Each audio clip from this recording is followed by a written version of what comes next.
सत्संग कहते किसको है?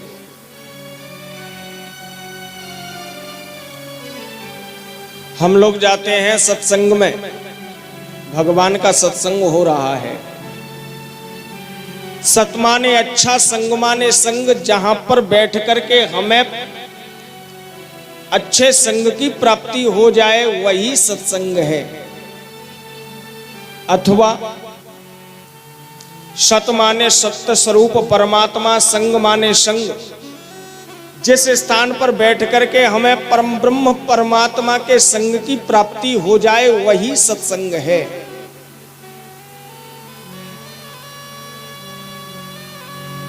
महाराज, सत्संग से क्या प्राप्त होगा? सत्संग से हमें वह वस्तु प्राप्त होती है जो संसार में पैसों से नहीं मिल सकती। सत्संग से क्या प्राप्त होता है? गोस्वामी जी महाराज कहते हैं, बिनु सतसंग विवेकन होई, राम कृपा बिनु सुलभन सोई। सत्संग महिमा की चौपाई है बालकांड की। सत्संग से हमें विवेक की जागृति होती है, विवेक प्राप्त होता है।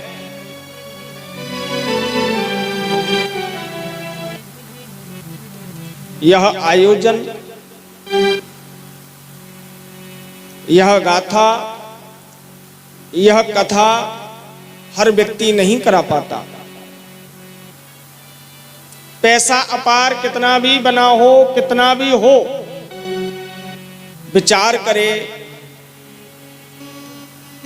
कि मुझे यज्ञ कराना है, भागवत कथा करानी है, तो मन में भी विचार जब चल करके आएगा जब कई जन्मों के पुण्य इकट्ठे होंगे, एकत्रित होंगे। एक जन्म के पुण्य नहीं, कई जन्मों के पुण्य। श्रीमद् भागवत के महात्म का एक श्लोक है,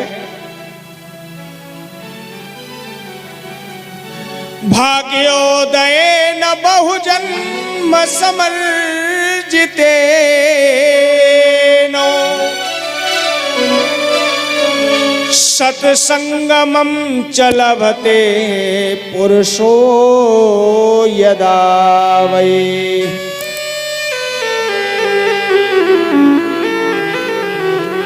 भाग्योदयेन बहुजन्म समर्जितेन, भाग्य धन उदय बराबर भाग्योदयेन, बहु यानी बहुत से, जन्म यानी जन्मों के, समर्जितेन यानी इकट्ठा किया हुआ। जब व्यक्ति के एक जन्म के नहीं, बहुजन्म समर्जितेन, बहुत से जन्मों के पुण्य इकट्ठे होंगे, तब व्यक्ति के जीव के मन में यह विचार चल करके आता है कि मुझे अपने दरवाजे पर भागवत की कथा करानी है, ज्ञान यज्ञ कराना है।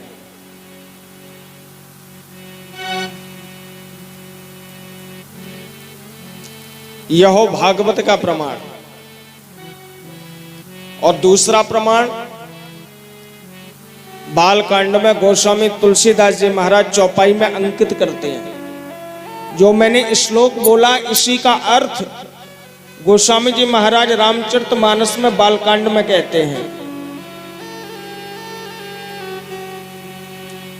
बड़े भाग्य पाइब सतसंगा, बड़े भाग्य पाइब सतसंगा, बड़े भाग्य पाइब सतसंगा, बड़े भाग्य पाइब सतसंगा, विनयी प्रयास होई भवभंगा, विनयी प्रयास होई भवभंगा, विनयी प्रयास होई भवभंगा, विनयी प्रयास होई भवभंगा।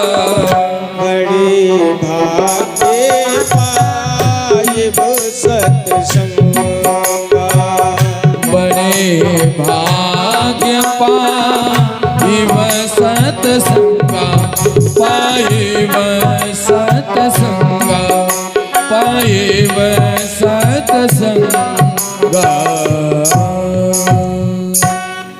कई जन्मों के जब जीव के पुण्य इकट्ठे होते हैं तब कहीं वह जीव सत्संग में पहुंच पाता है और उसके मन में यह सद्विचार आते हैं कि मैं ज्ञान यज्ञ कराऊं, भागवत की कथा कराऊं।